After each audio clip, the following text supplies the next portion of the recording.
La vie du Cheikh depuis sa naissance jusqu'à la mort de son père, entre 1853 et 1883.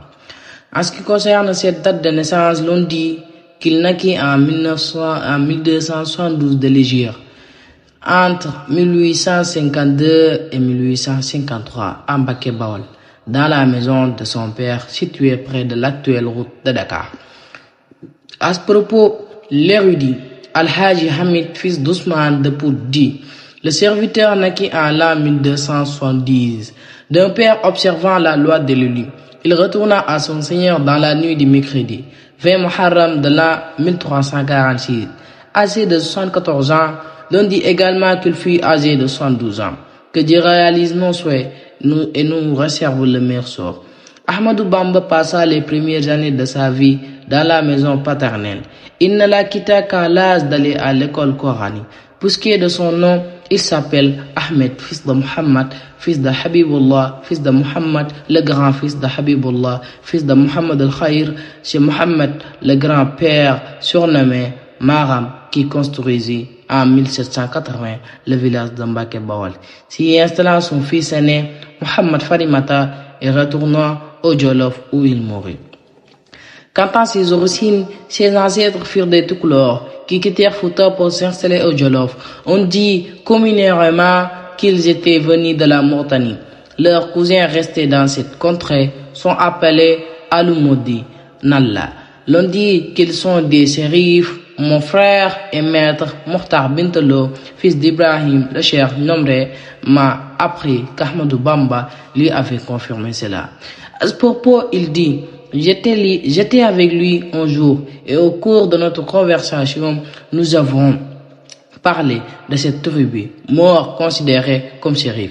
Il m'a dit: ne sais-tu pas que ce sont nos frères? C'est ainsi que je sais que les ancêtres du Cheikh étaient des shérifs. Je crois que le témoin le plus éloquent du Sharaf de cette famille réside dans la douceur de ses morts, dans la générosité, sa mansuétude, son amour de la bienfaisance, son dédain de la bassesse et sa foi authentique en Dieu. D'autre part, Mariam, la mère d'Ahmadou Bamba, surnommée Jaratullah, est fille de Mohammed, fils de Muhammad, fils de Hamad, fils de Ali Bousso, le Sharaf des Bouchos. Et vérifier leur généalogie remontant à l'imam Hassan, fils d'Ali ibn Abi Talib, radiyallahu anhu. Le Cheikh est donc shérif aussi bien de son ascendance maternelle que paternelle. Un de mes cousins qui connaît bien le Fouta m'a dit qu'au cours de ses voyages dans cette province, il se rendit à Bougué, à Mbumba et vit les ruines des villages autrefois habités par les Mbacké. Un natif de cette province appartenant à la famille Ba lui affirme que les Mbacké étaient leurs cousins et le nom Mbacké était une déformation par les Wolofs du nom de Ba. Cette opinion est à mon avis fort irréversible et invraisemblable. Je crois en revanche que le nom Mbacké est aussi vieux que tous les autres noms non arabes. Le Boucho habitant le village d'Igolare au Fouta, qui avisonnait les villages d'Mbacké. Ces résonances entre les deux familles corroborent la thèse de leur origine commune.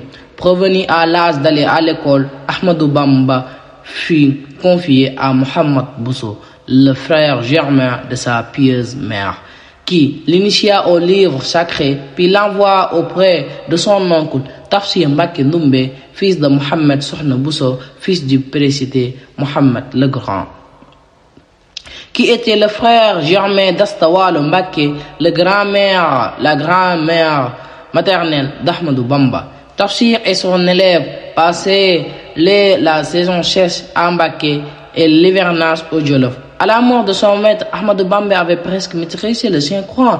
Un homme sûr m'a raconté qu'Ahmadou Bamba lui avait dit qu'à la mort de son maître, il avait atteint le 90e verset de la 50e sourate du Coran. Il rejoint son père et termina le reste du livre grâce à son propre effort et au concours de certains maîtres de l'enseignement coranique. À cette époque, il demeurait la plupart du temps aux côtés de son père, qu'il ne quittait que pour rendre visite à Mohamed Diarra, son frère germain qui poursuivait encore son instruction coranique auprès d'un maître. Parfois, il passait 1 ou 2 mois avant de rejoindre son père. Ce fut au temps du conquérant Mbaba. Quand les parents d'Ahmadou Bamba, tout comme de nombreux habitants d'Ibawal et du Jolof, émigrèrent au Saloum avec le dit conquérant, à la mort de ce dernier, beaucoup d'émigrés rejoignirent leur pays.